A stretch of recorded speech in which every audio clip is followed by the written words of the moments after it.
start na maglinisan ng sugat. Yan, linisin ko yung sugat nito kasi ano to eh, takot na takot eh. Takot na takot talagang maglinis ng sugat. Babae na to. Mainit Ayan. pa yata, te. Medyo maligamgam siya, kaya lang, syempre, patutuyuin ko na muna dito. Ayan, mas maganda nga tong ganito eh. Kinakabahan siya! ako. Wee! Ay, naku, kinakabahan Anuhan mo ako, muna. te. May labahan ka ba dyan?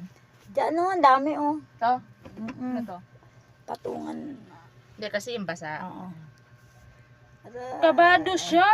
Relax ka lang, Day. Siyempre, kinakabahan ako. Relax ka lang, Day. Palalambutin na muna natin.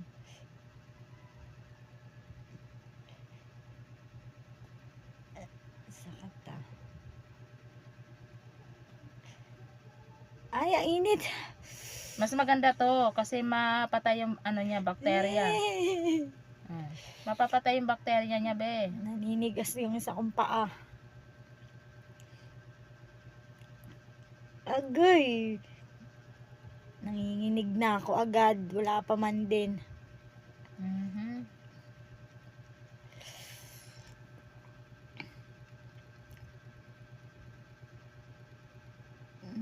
Ano ako ah.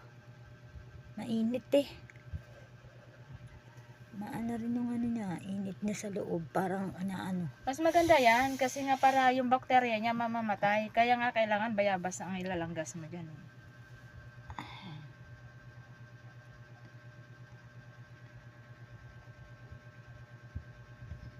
Yan mo, takot na takot. Send ko sa ate ko yung ano yan. Mainit eh. Pero masarap. Parang ano. Kasi nga 'di ba yung bakterya niya, kailangan mamatay kasi yan. Kaya kailangan talaga, ayan, anuhan mo siya. Palalambutin mo muna siya. Yan, makati yung gilid-gilid. Yung pinakagilid-gilid niya. Masakit yan. Uy, dahan-dahan lang tong ano ko ha. Oo, pero masakit yung pinakamaano.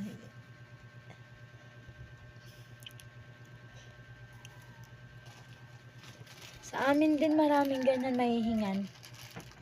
Daw ng bayabas. Sa akin, ang laki ng puno niyan. Saan nakaano yan? Ito sa taniman ko.